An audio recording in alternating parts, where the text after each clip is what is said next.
A paz do Senhor Jesus.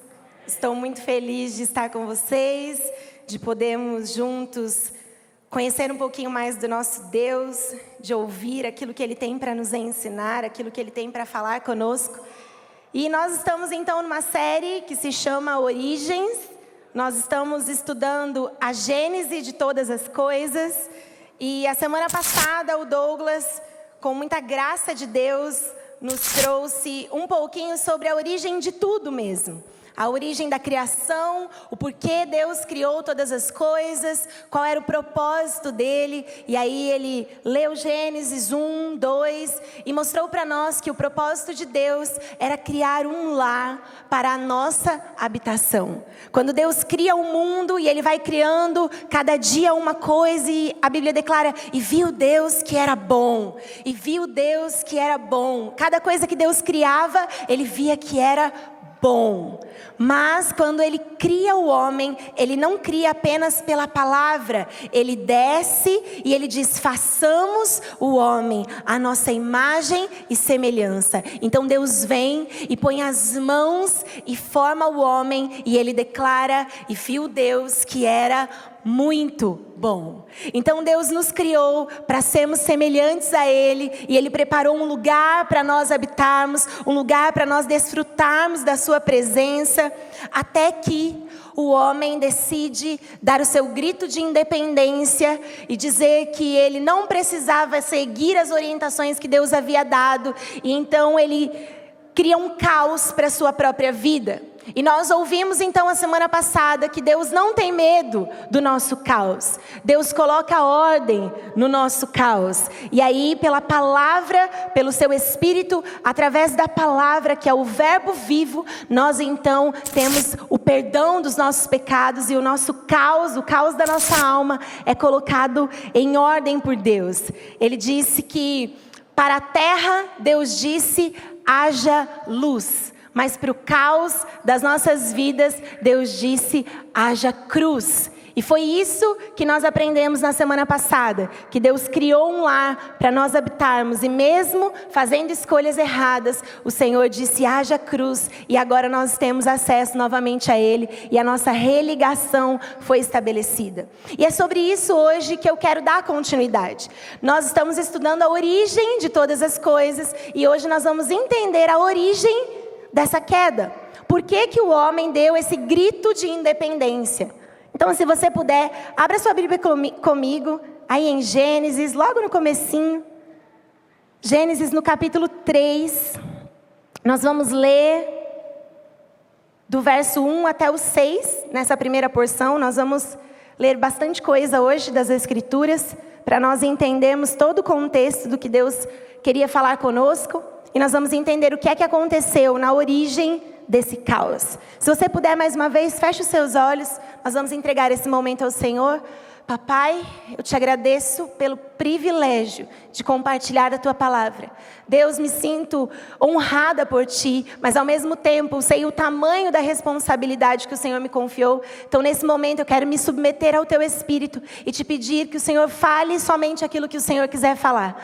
Pai, eu estou disponível para a ação do Teu Espírito. Fala conosco, ensina-nos as Tuas verdades e nos ensina, Pai, a discernir aquilo que o Senhor quer de nós. Pai, que o Senhor ministre o nosso coração, que o Senhor restaure a nossa comunhão contigo. Essa é a minha oração, no nome de Jesus.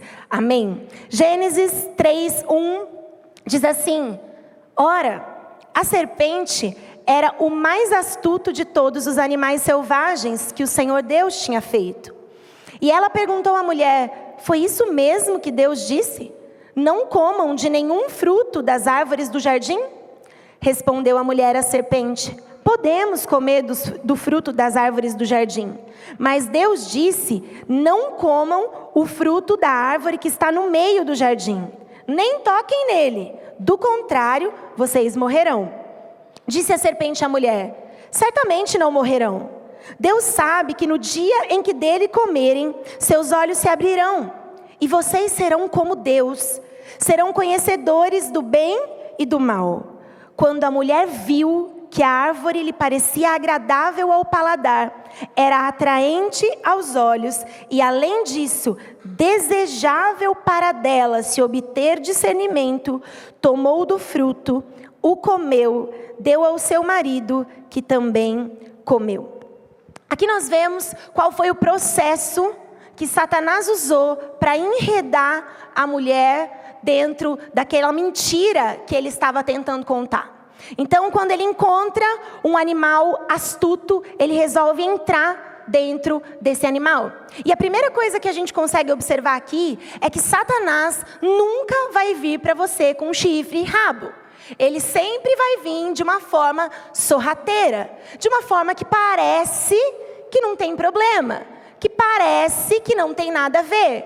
Eu me lembrei, enquanto estava estudando um pouquinho, eu me lembrei quando a gente era jovem, a Helena Tanuri falava uma frase, ela falava assim, que na porta do inferno ia ter uma frase escrita, não tem nada a ver, piscando em neon. Porque todas as vezes que Satanás quer desfazer uma verdade que Deus falou e distorcer ela em mentira, ele fala, não é bem assim, não tem nada a ver. Se você pensar bem, olha, vamos ver por outra perspectiva, vamos atualizar o que Deus falou, talvez você não está entendendo muito bem. É essa a estratégia de Satanás desde o princípio. Desde o princípio ele diz que Deus, na verdade, não falou exatamente aquilo que você estava entendendo. E ele diz isso para Eva. Ele olha para ela e fala assim, olha, Deus disse que não é para comer de nenhuma árvore do jardim. E aí a Eva fala assim, não, Deus disse que pode comer, só não pode comer da árvore que está no meio do jardim, porque se a gente comer, a gente vai morrer. Mas vamos ver o que é que Deus falou? Volta um pouquinho aí. Gênesis 2, verso 16. Eva ainda não tinha sido criada, ela estava dentro do homem, ok? E aí Deus fala para Adão, no Gênesis 2,16. Ele fala assim, e o Senhor Deus ordenou ao homem, coma livremente de qualquer árvore do jardim, mas não coma da árvore do conhecimento do bem e do mal, porque no dia que dela comer, certamente você morrerá. Provavelmente Eva deve ter ouvido essa instrução de Adão, porque se nesse momento Eva ainda não havia sido criada, Adão tinha ouvido de Deus essa instrução. Então ele chamou Eva e falou, seguinte, Deus falou que a gente pode comer de tudo, só não pode comer da árvore do conhecimento do bem e do mal que está no meio do jardim. Então quer saber? Nem toca nela. Talvez essa expressão aí dela deve ter sido por Adão ter falado para ela nem tocar na árvore, já que Deus tinha falado que não era para comer dessa. Tem estudiosos que acham que esse já foi o primeiro pecado da Eva, de distorcer aquilo que Deus falou. Mas a gente acredita que, pensando no contexto, aconteceu de Adão dar essa orientação para ela e falar para ela, olha, nem toca nesse negócio aí porque vai dar ruim, vai dar problema. E aí ela comete um erro aqui, ó. Quando a gente leu, Eva fala assim, ó, Deus falou que se a gente comer essa árvore, nós vamos morrer. E ela diz assim, porque se a gente comer, nós vamos morrer. Só que Deus falou para Adão que se eles comessem, certamente eles morreriam. Ela suprimiu só a palavrinha certamente. E o que isso quer dizer? Quer dizer que Eva, naquele momento, teve um lapso de incredulidade naquilo que Deus havia falado. Deus falou que ia morrer. E ela disse, Deus falou que a gente vai morrer. Mas ela não falou que certamente eles iriam morrer. E aqui é o primeiro fio de entrada de Satanás. Quando ela fala que eles iam morrer, mas ela não fala que certamente eles iam morrer, Satanás entra. E entra e fala no verso 4, certamente não morrerão. Então ela não fala aquilo que Deus falou, ela fica meio assim, será que era isso mesmo? Satanás entra de sola e fala, certamente você não vai morrer. E aí nesse momento Satanás nega e mente sobre aquilo que Deus havia dito. E aqui ele entra no coração dela. Porque se ela não estava com certeza daquilo que Deus falou, se ela realmente não acreditou no coração dela, que aquilo que Deus tinha determinado era o que iria acontecer, Satanás achou um lugar para ele entrar. E quando ele entra, ele já entra de sola e ele entra derrubando tudo aquilo que Deus havia dito. E quando ele fala isso, ele oculta para ela o fim do pecado. Porque o Senhor disse que o fim do pecado é a morte. E ele fala, certamente você não vai morrer. Sabe o que é que vai acontecer? Ele diz assim, no dia que você comer, Deus sabe que você vai ser como ele. Então Satanás começa a distorcer e ele fala assim, olha, não é bem assim. Deus não quer que você seja como ele. Ele está privando você de viver algo que ele achou que para você não era bom, ele só queria para ele. E ele começou a enredar Eva nesse meio. E aí Eva entra no caminho do pecado. O caminho do pecado tem 4 estágios. E eu quero ver esses 4 estágios com você. O primeiro estágio do pecado é a tentação pelo que você vê.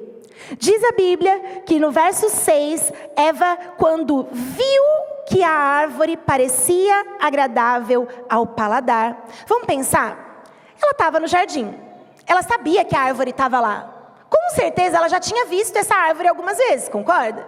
Por que no verso 6 ele fala assim, quando a mulher viu que a árvore parecia agradável aos olhos? É porque ela entrou no caminho do pecado. O caminho do pecado é esse. Você vai entrar por aquilo que você vê. Então você viu que talvez aquilo seria agradável. Aí você dá mais um passo. O segundo passo é alimentar esse desejo. Olha o que a Bíblia diz que acontece com Eva. Ela viu que era atraente aos olhos e era desejável para dela se obter discernimento. Ela acreditou naquilo que Satanás tinha falado para ela. Poxa, vai que esse negócio não era bem assim como Deus tinha dito, e agora eu posso ter aquilo que é muito melhor para mim. E ela vai para o terceiro estágio do pecado. O terceiro estágio é você achar que você merece algo diferente ou mais do que Deus havia dito para você. Eva começa a olhar para a árvore e falar, talvez Deus não queria tanto meu bem assim. Eu acho que se eu comer dessa árvore, eu vou ter algo muito melhor para eu desfrutar. Deve ter algo muito especial nessa árvore. E ela então deseja aquilo que Deus tinha dito, que não era para desejar. E então, ela finaliza no último estágio do pecado e ela consuma o pecado, né? Ela vai, toma o fruto e come.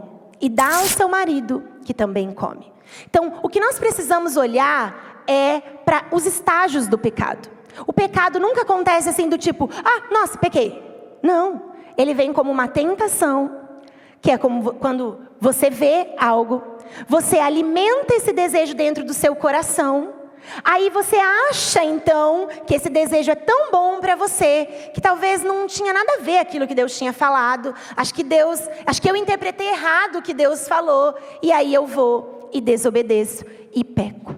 Esse é o caminho do pecado. Só que quando você percorre esse caminho, a queda é certeira. Toda vez que você percorre o caminho do pecado, você vai cair. E essa queda traz consequências. E essas consequências ficam bem claras para nós a partir do verso 7. Vamos ler o verso 7. Os olhos dos dois se abriram e perceberam que estavam nus. Então juntaram folhas de figueira para cobrir-se. Ouvindo o homem e sua mulher os passos do Senhor Deus que andava pelo jardim, quando soprava a brisa do dia, esconderam-se da presença do Senhor, entre as árvores do jardim. Mas o Senhor Deus chamou o homem, perguntando para ele, onde é que você está? E ele respondeu, ouvi os teus passos no jardim e fiquei com medo, porque eu estava nu, por isso me escondi. E Deus perguntou, quem é que disse que você estava nu? Você comeu da árvore da qual lhe proibi de comer? Disse o homem, foi a mulher que tu me deste por companheira. Ela me deu o fruto da árvore e eu comi. O Senhor Deus perguntou então à mulher, o que foi que você fez? Respondeu a mulher, a serpente me enganou e eu comi. E aqui a gente entende qual é a dinâmica da consequência do pecado.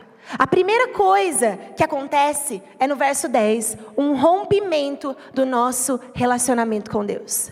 Todas as vezes que nós pecamos, nós somos levados a fugir de Deus. Você já se pegou numa dessa? Você já se pegou assim, poxa, pequei.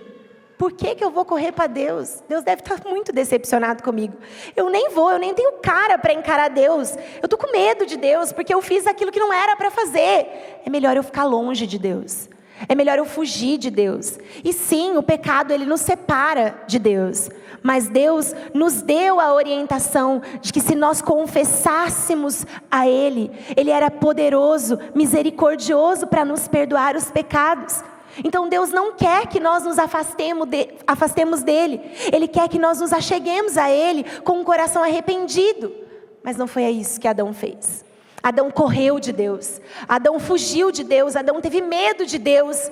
E o primeiro relacionamento que foi corrompido, foi quebrado pelo pecado, foi o relacionamento com Deus. E quando nós quebramos o nosso relacionamento com Deus, automaticamente outras duas quebras acontecem.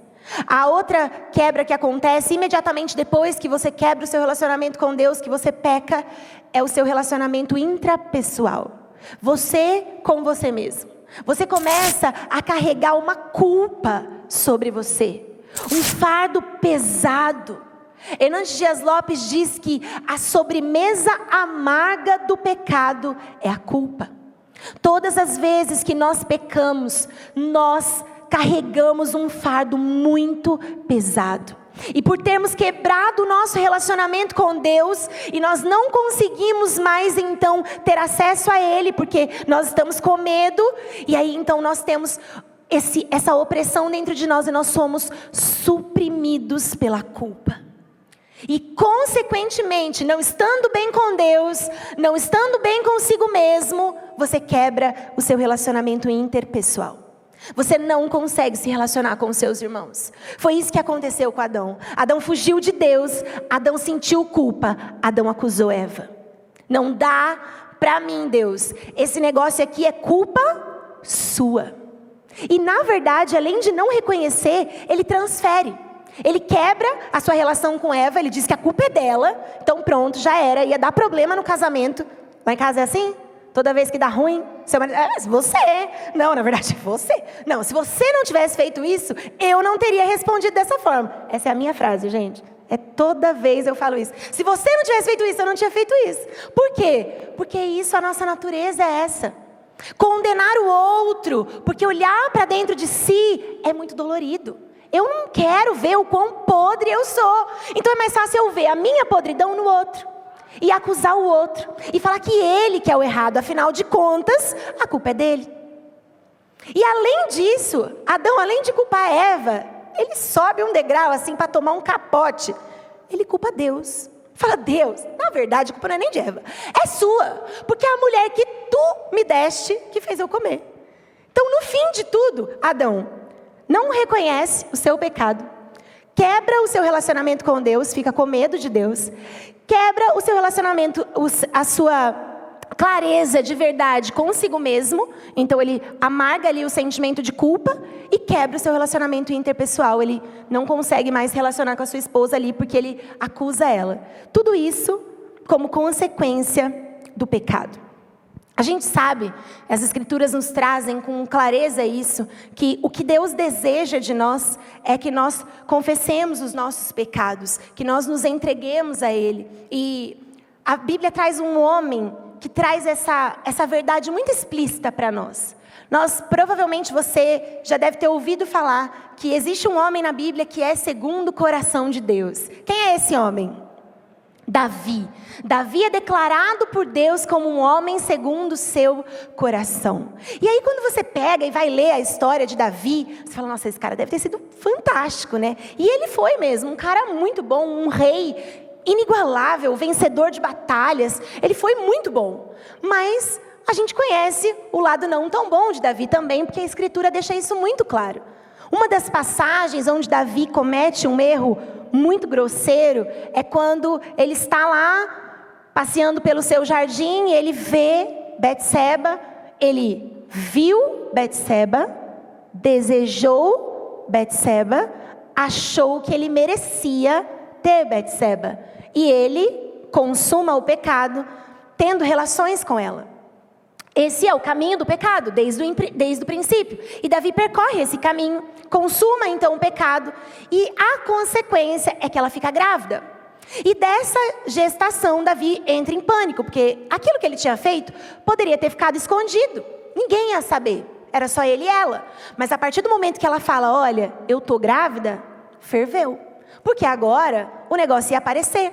E sabe o que tinha acontecido com o marido dela? O marido dela estava na guerra, em prol do rei Davi. Então Davi tem uma ideia maravilhosa. Vou dar um jeito nesse meu pecado aqui, vou dar um jeito nessa coisa errada que eu fiz. Eu vou chamar esse cara para voltar da guerra e ficar um pouquinho com a mulher dele. Ele vai estar com saudade dela, vai ali ter uma relação com ela e esse filho vai ser dele e está tudo certo. Resolvido o problema. Então, Davi tenta dar um jeitinho naquela coisinha errada que ele tinha feito. Beleza, chamou Urias, que era o marido de Betseba.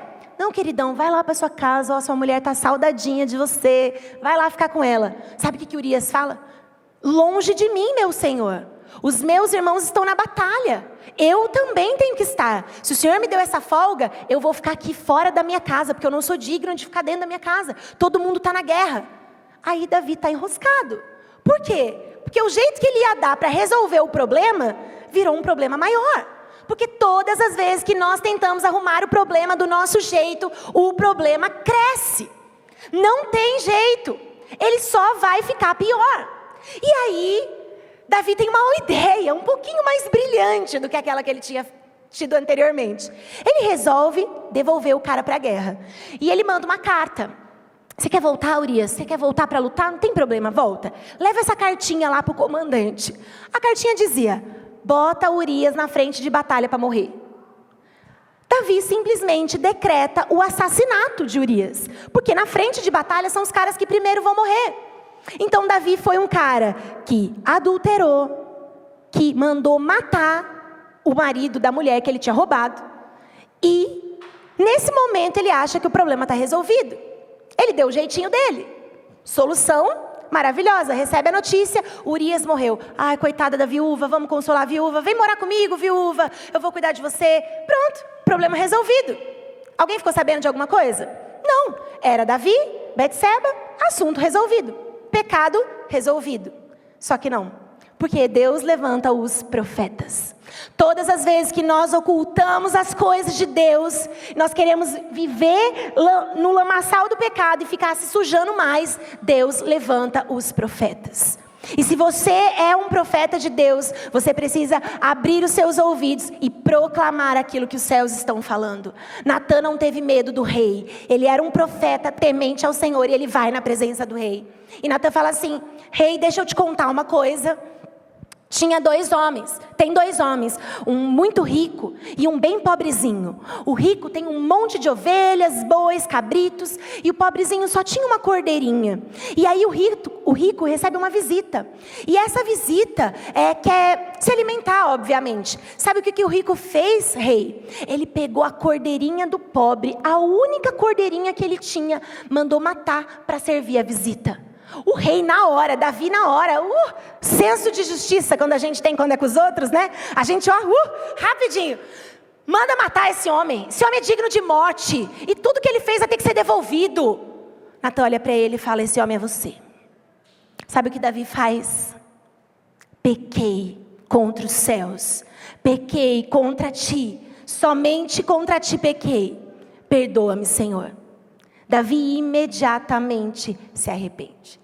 Quando ele é confrontado por Deus, ele viu que a enrolação que ele tentou fazer, com o jeitinho que ele tentou dar, Deus não aceitou. Deus estava vendo. E ele é chamado um homem segundo o coração de Deus, porque ele se arrepende. Não é que Davi não erra.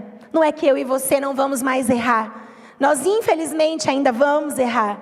Mas para quando nós errarmos, o Senhor nos diz, arrependa-se. Volte o seu coração para mim, porque eu vou me voltar para você, vou perdoar os seus pecados, vou restaurar o seu coração. E foi isso que Deus fez com Davi. E aí você pode pensar assim, uau! O filho dele então, que foi o fruto desse pecado, foi um filho restaurado. Não foi. Deus disse que aquele pecado teria como consequência a morte do filho. E Davi ficou com seu coração tão entristecido. E ele orou, jejuou, se vestiu de pano de saco e ficou ali por 7 dias. até que ele recebe a notícia que o filho dele havia morrido. E ele entendeu: fim ao pecado, fim àquilo que eu tinha feito. Eu paguei, eu pequei, e o Senhor fez com que eu assumisse a minha culpa, colhesse as consequências, e agora estou livre, porque eu confessei. E Deus faz algo tão precioso, porque do ventre de Betseba vem Salomão, um homem que Deus escolheu para reinar. E sim, Deus dá ali a graça para aquele casal ter um filho abençoado. Mas Deus não põe remendo no pecado. Deus não põe remendo aonde nós precisamos tirar fora. O que é que você precisa tirar fora? O que é que você precisa confessar para Deus hoje e dizer: Deus, eu não quero mais isso na minha vida. Eu não quero mais isso sobre mim. Era isso que Adão tinha que fazer. Era isso que Eva tinha que fazer, mas eles não fizeram. Colheram as consequências. Paulo vai dizer em 1 Timóteo, no capítulo 2, no verso 14, ele diz assim: e mais, Adão não foi enganado, mas a mulher que foi enganada e caiu em transgressão. O que Paulo está dizendo aqui? Que Eva foi envolvida pelo roteiro ali de Satanás. Ela pecou sim, mas ela ouviu uma ludibriação ali para ela cair. Adão não. Adão comeu do fruto porque quis. Deliberadamente pecou. E é por isso que Paulo diz: por um homem entrou o pecado na terra, mas também por um homem entrou a nossa redenção. Aleluia! É isso que nós vamos ver, porque agora nós entramos nos decretos de Deus. Verso 14. E declarou o Senhor a serpente. Vamos fazer uma pausa aqui.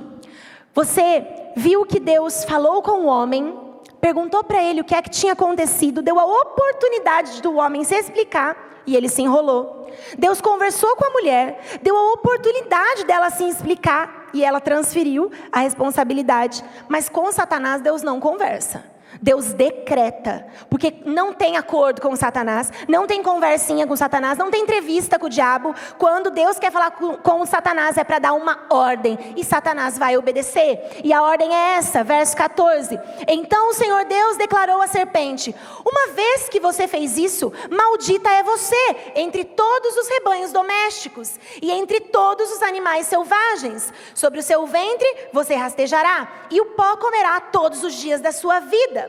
Porém, inimizade entre você e a mulher, entre a sua descendência e o descendente dela.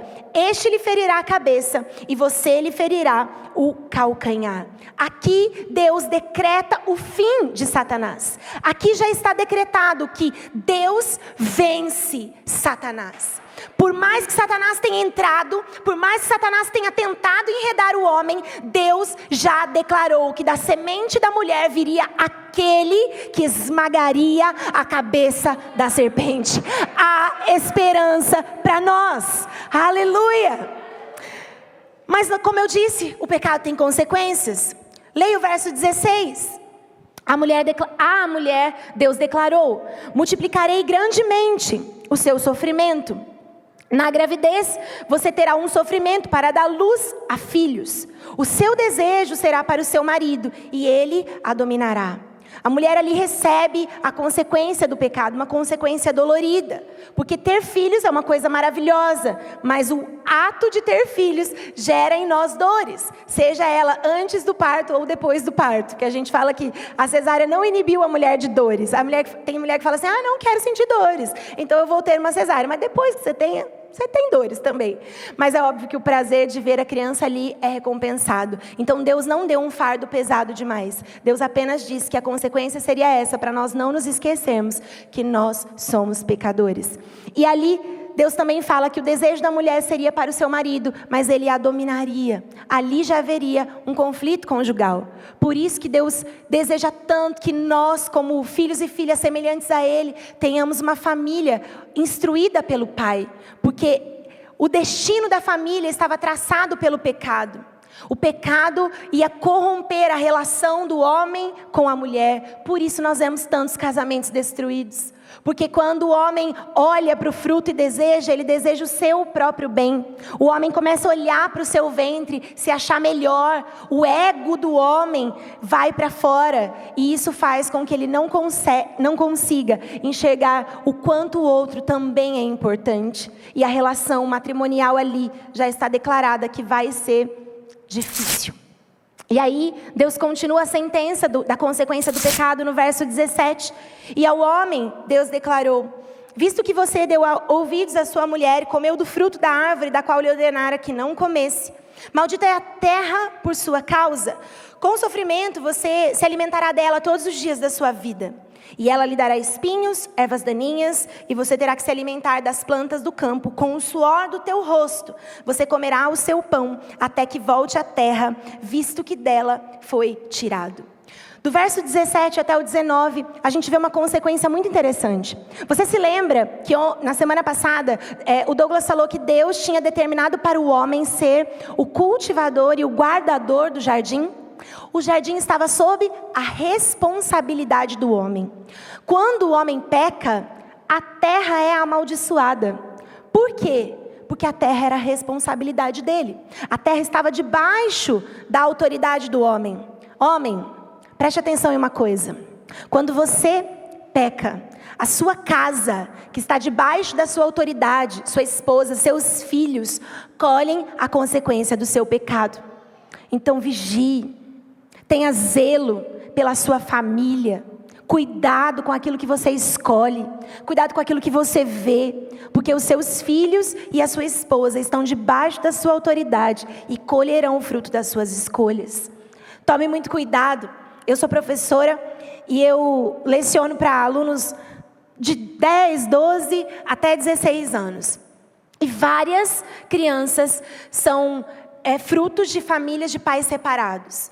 E aquilo é tão dificultoso para as crianças. Porque às vezes eles falam assim: esqueci meu caderno. É porque hoje eu estava dormindo na casa do meu pai, mas quem me trouxe para a escola é a minha mãe. E aí a criança fica com a rotina toda bagunçada. A consequência do pecado trouxe um desajuste para a família. Então, pai, cuidado com as suas escolhas. Mãe, cuidado com aquilo que você fala do seu marido para os seus filhos. Porque nós precisamos zelar pela nossa família. Deus disse sim, seria um desafio. Mas nós, como semelhantes a Jesus, podemos ter excelência dentro da nossa casa, da nossa família. Ter os nossos filhos guardados pelo Senhor e livres dessa maldição. Porque em Cristo nós temos redenção. Amém? Glória a Deus. No verso 19 então, Deus faz o fechamento daquilo que ele havia dito. Nós lemos em Gênesis 2 que Deus falou: se você comer do fruto, certamente morrerá. No verso 19, Deus diz: do pó vieste, ao pó você voltará. Decretou ali que sim, Adão agora iria morrer, porque a consequência que Deus havia determinado que acontecesse, ela sobreveio sobre ele. E aí você pode pensar algo que muita gente já pensou. Se você nunca pensou, alguém perto de você já pensou. Até por você ser cristão, alguém deve ter te perguntado. Aquela célebre frase: se Deus sabia que o homem ia pecar, por que é que Deus deixou ele ser tentado? Por que Deus já não tirou esse probleminha logo no começo? E dentro dessa pergunta, que se você não se fez, alguém perto de você já deve ter feito, tem duas pressuposições que talvez não estejam muito corretas.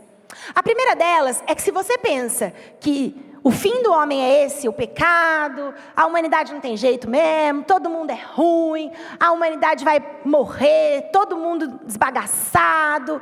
E se você pensar que esse é o final, que muito sofrimento em vão e nada valeu a pena, é porque você não conhece o final da história.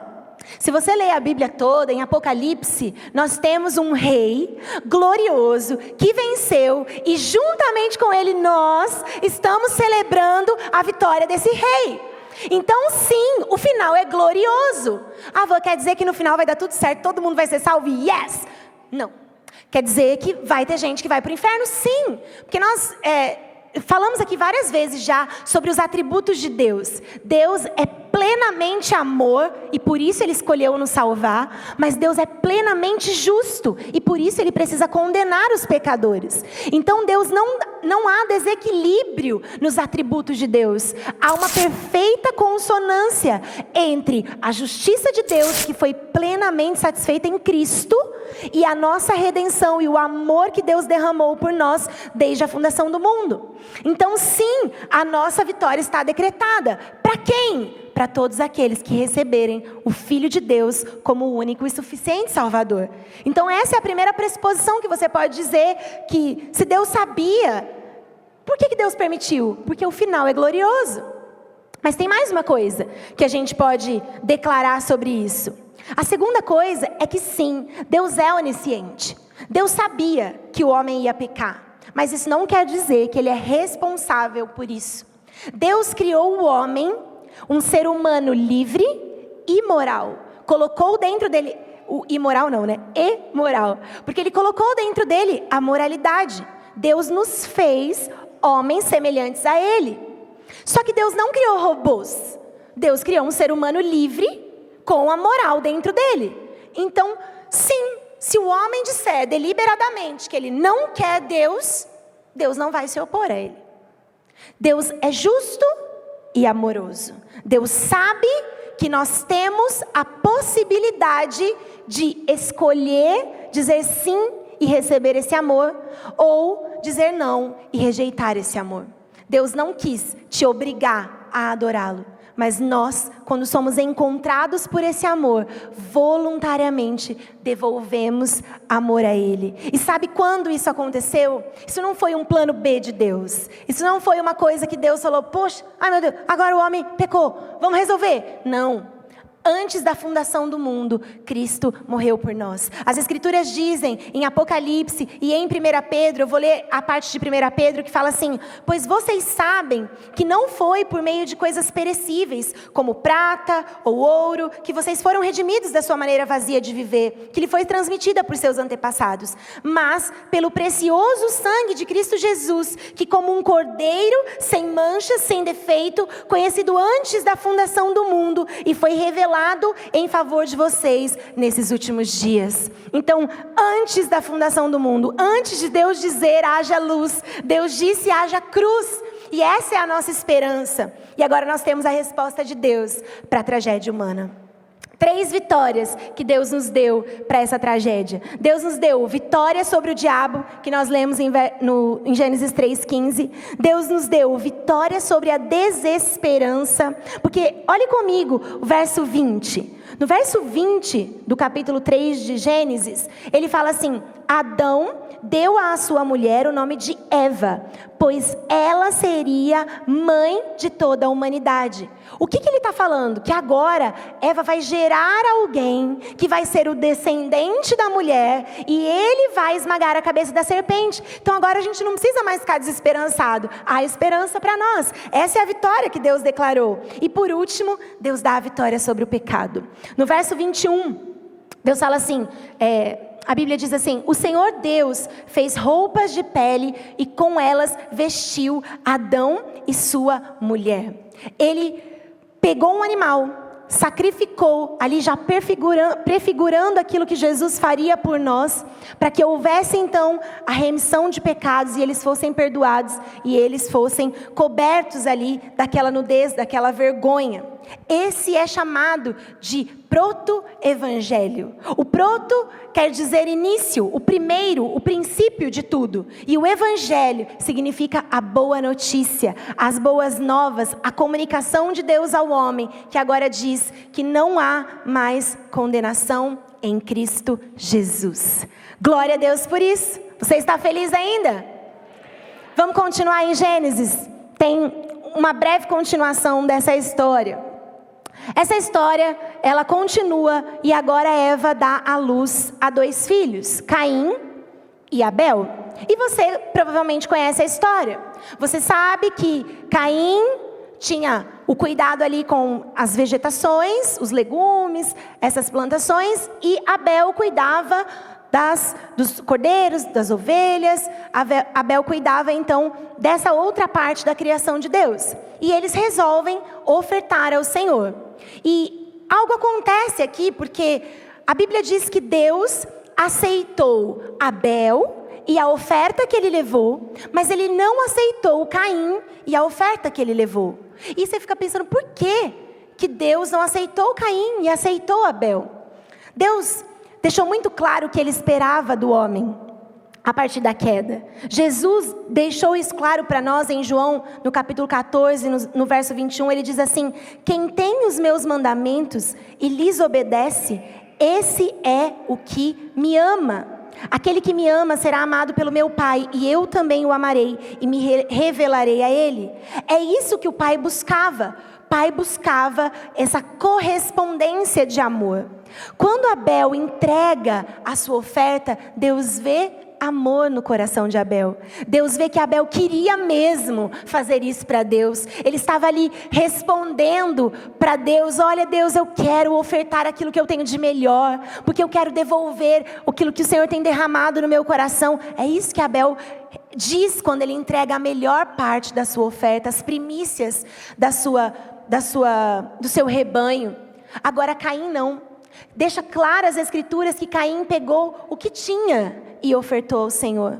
E o coração dele estava longe de Deus. E mais uma vez ali o homem está pecando. O homem está afastado de Deus. Ele não se importa com Deus. Ele só se importa com ele mesmo, com aquilo que ele quer fazer, em satisfazer as suas próprias vontades. E aí Deus vai dizer: Caim, o que é que você fez? E a história conta que Caim mata Abel porque Deus aceitou Abel e não o aceitou. E aí Deus vai falar assim para ele: Caim, o que é que você fez?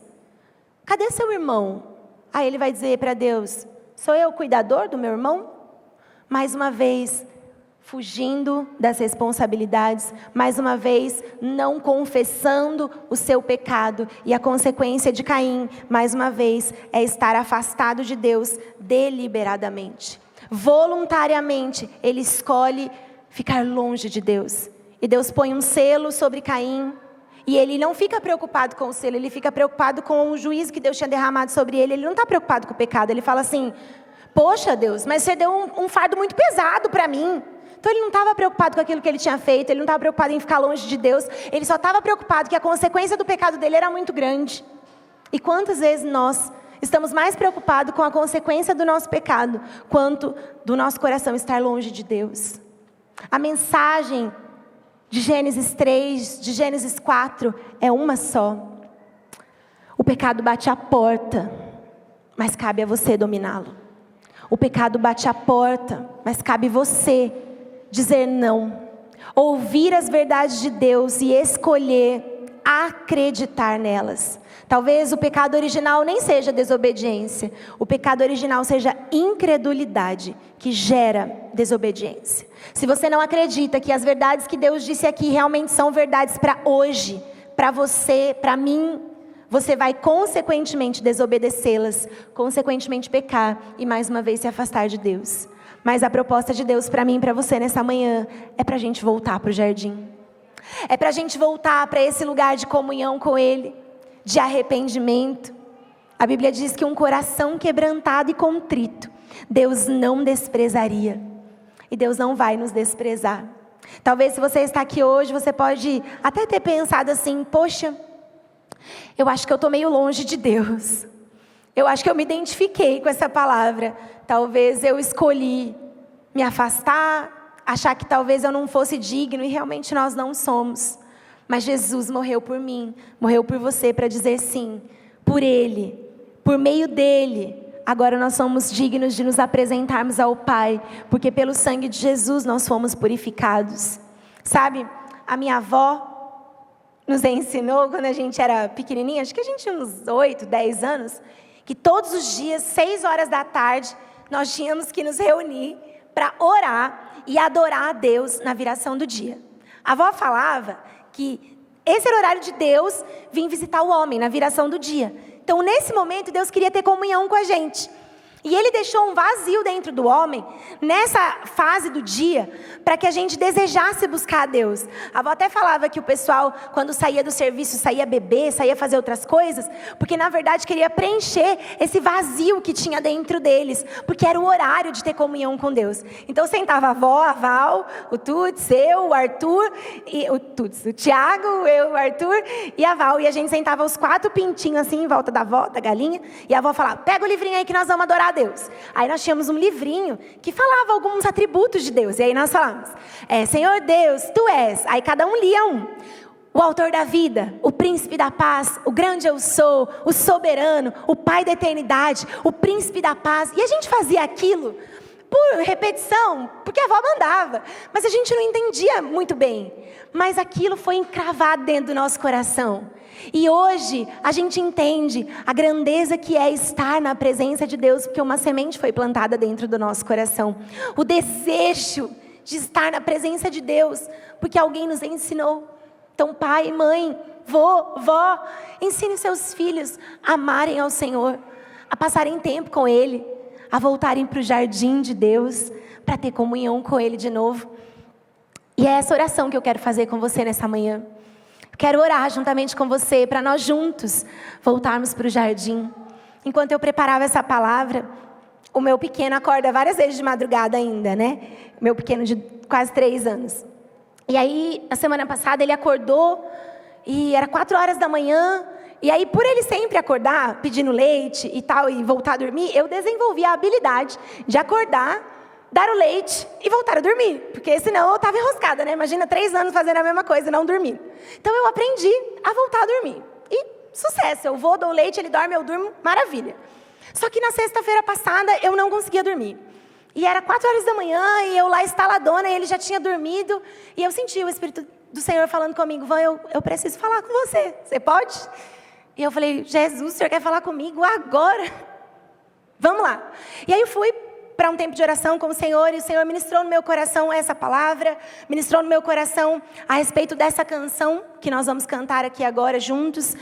E o Senhor me mostrou, eu não sei quantos de vocês sabem, mas eu participei do Ministério de Dança na Família Debaixo da Graça, na nossa igreja mãe ali, por 10 anos. E o Senhor me mostrou uma ministração na minha mente, no meu coração, assim, de uma dança, de eu ali no jardim com o Senhor e eu dançando para Ele e contando para Ele como foi o meu dia e contando para Ele as ansiedades do meu coração. E aí eu entendi que o Senhor queria que essa ministração acontecesse hoje. E aí eu falei, Deus, mas como é que eu vou pregar, vou dançar? Não vou dar conta de fazer isso tudo. E aí o Senhor trouxe no meu coração uma pessoa que dançou comigo por muito tempo. E aí eu pensei, falei, nossa, acho que talvez a Carol, né, Deus? É isso. Legal. Acho que eu vou ter que mandar uma mensagem para ela, porque faz tempo que eu não falo com ela. Mas ok, Deus, eu vejo como que eu faço isso durante a semana. E aí já era 6 horas da manhã, eu já tinha ali me despertado para fazer as coisas do meu dia, para me arrumar, para ir para a escola. E quando eu abro a porta do meu carro, eu dou de cara com a Carol. Aí eu, bom dia, o que você está fazendo aqui? Ela, hoje é meu primeiro dia no colégio, onde você trabalha também. Eu, que legal. Aí na hora o Espírito Santo falou, pronto, você precisava falar com ela? Ela está aqui. Eu falei, Carol, eu preciso te falar uma coisa. O Senhor falou comigo a respeito de uma ministração. E eu gostaria que, se você pudesse, pedisse autorização para os seus pastores, para você estar aqui conosco, para você ministrar essa canção sobre a igreja. E ela prontamente disse sim ao Senhor. Os pastores nos abençoaram. E eu quero que você abra o seu coração para ser ministrado pelo Senhor agora. Nós vamos ser levados de volta para o jardim de Deus. Levados de volta a esse tempo de comunhão e intimidade com Ele. E depois nós vamos orar juntos, pedindo que Ele nos alcance. Feche os seus olhos, deixe o Senhor falar com você e receba essa ministração.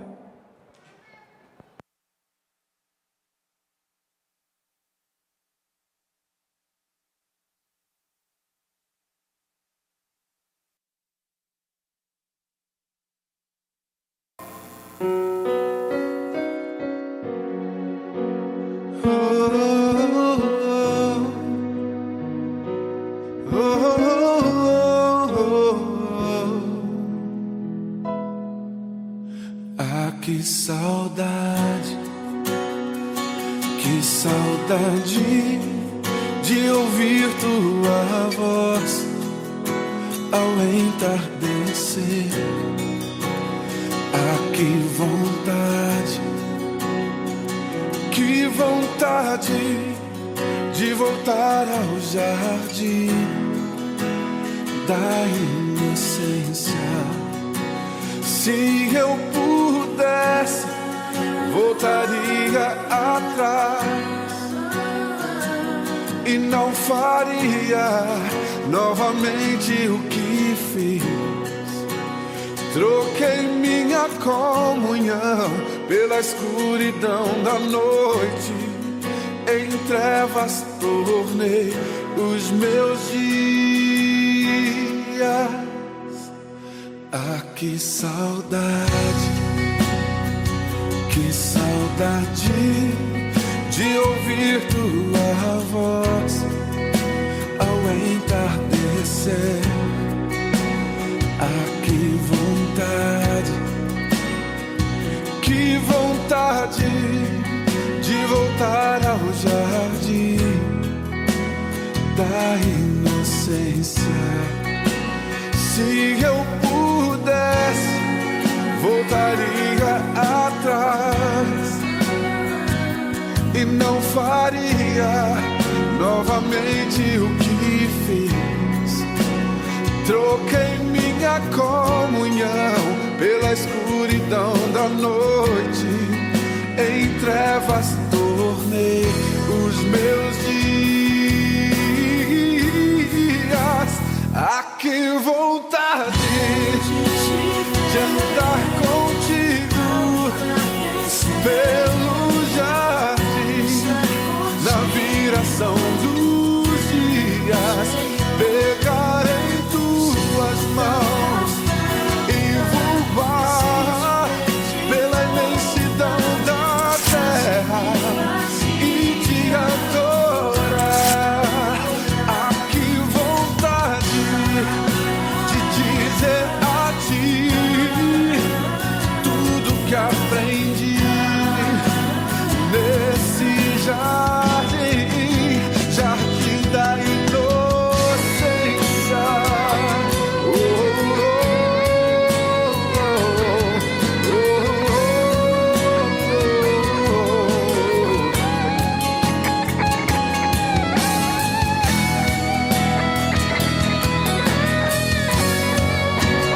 Ah, que vontade de andar contigo pelo jardim, na viração dos dias, pegar em tuas mãos e voar pela imensidão da terra e te adorar. Ah, que vontade de dizer a ti tudo que aprendi nesse jardim.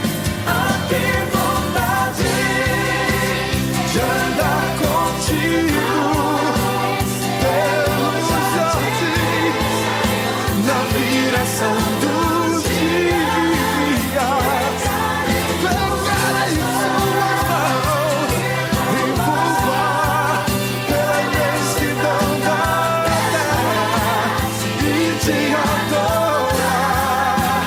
Ah, que vontade de dizer a ti tudo que eu aprendi, Senhor, nesse jardim,